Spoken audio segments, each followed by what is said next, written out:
आपण खूप मोठ्या प्रमाणात पाऊस बघत आहात आणि एवढे प्रशिक्षणार्थी या ठिकाणी झोपलेले आहेत, म्हणजे त्यांना 100% या रोजगाराची गरज आहे. असे प्रशिक्षणार्थीच या ठिकाणी उभा आहेत. जे घरी बसलेले प्रशिक्षणार्थी आहेत त्यांना गरज नाही, जे घरी बसून जे प्रशिक्षणार्थी बसत आहेत त्यांना खरंच रोजगाराची गरज नाही असं वाटत आहे. पण या ठिकाणी बघत आहात आपण कशी चुळबुळ या प्रशिक्षणार्थी, पण प्रशिक्षणार्थी खूप मोठ्या प्रमाणात परेशानमध्ये आहे त्या ठिकाणी, पण तरी हटायला मागे तयार नाही आहेत. पण सरकारला तरी पण त्या ठिकाणी जाग येत नाही आहे. हा सगळ्यात महत्त्वाचा मुद्दा आहे. देवेंद्र फडणवीस, ज्या वेळेस आम्हाला तुम्ही 11 महिने वाढवून दिले ना, त्यावेळेस तुम्हाला लक्षात असू द्या, तुम्हाला देखील 11 महिने कार्यकारणच पाहिजे. त्यावेळेस तुम्ही भीक मागताल या रस्त्याला. मतदान द्या 11 महिन्यांनी, 11 महिन्यांनी मतदान द्या. पण त्यावेळेस आम्ही मग तुम्हाला मतदान देणार नाही. ज्यावेळेस तुम्ही आम्हाला परमनंट करताल त्या ठिकाणी, त्यावेळेसच आम्ही त्या ठिकाणी तुम्हाला मतदान देताल. आणि सगळ्या लाडक्या बहिणी आणि भाऊ जे आहेत ना त्या ठिकाणी या ठिकाणी पावसामध्ये झोपलेले आहेत. हा चित्र तुम्ही बघून घ्या, हा नजारा चित्र बघून घ्या सर तुम्ही. सर विनंती आहे तुम्हाला की या सगळ्या गोरगरीब लेकरांच्या, शेतकऱ्यांच्या, कष्टकऱ्यांच्या लेकरांना तुम्ही काय करा, त्या ठिकाणी रोजगार द्या. त्यामुळेच तुमचं सरकार त्या ठिकाणी आणखी 25 वर्षे पुढे चालेल.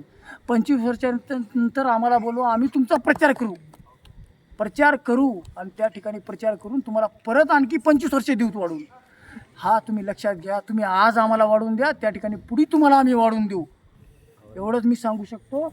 आणि फक्त बघून घ्या की या ठिकाणी कसे प्रशिक्षणार्थी पावसामध्ये तुमची वाट बघत आहेत. तुम्ही इकडे या आणि यांना कायमचा रोजगार देऊन टाका.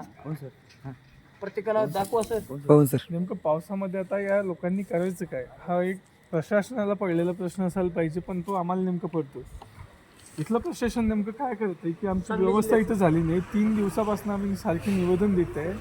आम्ही पूर्ण संकल्पना दिली होती की आमचं उपोषण हे येत्या 1 ऑगस्टपासून चालू होणार आहे. नेमकं पहिले जे स्तर दिलं होतं तिथून तुम्ही आम्हाला उठून दिलं. मग इथं जेव्हा व्यवस्था करत असताना तुमचं लक्ष नसायला पाहिजे का की पावसाळ्याचे दिवस आहेत, इथं तुम्ही आमची व्यवस्था करायला पाहिजे होती. आता ह्या प्रशिक्षणार्थांनी घेऊन आम्ही जायचं कुठं? पावसातली आम्हाला हरकत नाही हो.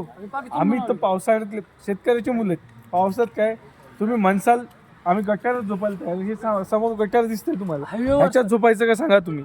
आम्ही हायवेवर झोपतो, तुम्ही सांगाल तिथं झोपतो.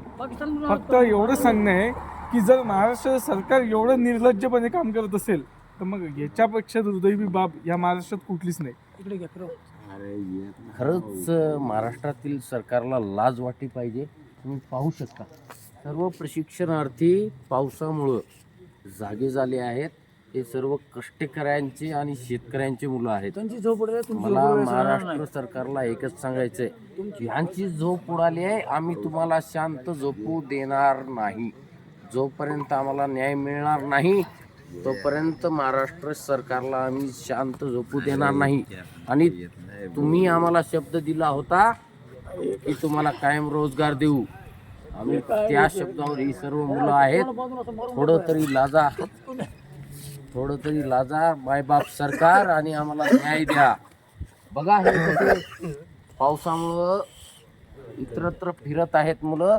युवा पिढीची तुम्ही काय हालत केली आहे.